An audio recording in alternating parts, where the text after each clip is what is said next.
Klaipėdos universiteto menų fakultete vyko vasaros menų akademija. Ši idėja gimė po praėjusiais metais įvykusių meistriškumo kursų, kurie sulaukė didžiulio pasisekimo. Mums tokia mintis gimė šį rudenį, kadangi praeitais metais mes turėjome iš Jungtinių Amerikos valstijų, iš Bostono universiteto, du žymius smuikininkus.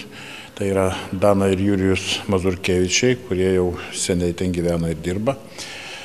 Mes organizavom praeitais metais seminarą, konkursą, meistriškumo kursus, kurie praėjo tikrai su dideliu pasisekimu. Mes turėjom daug klausytojų, daug studentų ir moksleivių. Ketvirtąjį tarptautinį studentų ir moksleivių kamerinių ansamblių ir koncertmeisterių konkursą nutarta sujungti su meistriškumo kursais ir į Klaipėdos universitetą išbandyti jėgas vasaros menų akademijoje pakviesti visus profesionaliai muzikuojančius.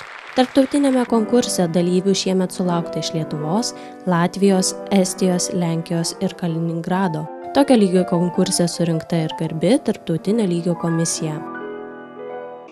Anot komisijos pirmininko Lietuvos muzikos ir teatro akademijos rektoriaus profesoriaus Zbignevo Ibelhaupto, meną sunku vertinti, tačiau svarbiausia atsižvelgti į profesionalumo lygį ir jauno žmogaus sugebėjimą atskleisti savitą požiūrį į atliekamą muziką, joje užkoduotą žinią. Kiek jo, pasakykim taip, instrumentai, aš kalbu apie žmogaus rankas, pavyzdžiui, pianisto kaip instrumentą, apie dainininko balsą kaip instrumentą, kokiam jis yra pasiruošimo laipsnėje, kokiam jis yra pasiruošimo lygyje, perteikti atmosferą tų kūrinių, perteikti dvasią ir tą dvasinę informaciją, kuri yra užkoduota tuose kūriniuose, įtaiga. Mano nuomone yra vienas iš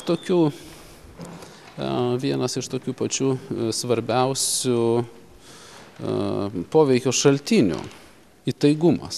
Vasaros menų akademija turėtų tapti ryškiu kultūriniu įvykiu ir kasmetine tradicija Klaipėdoje garsinti Lietuvos vardą profesionalaus meno įvykių kontekste.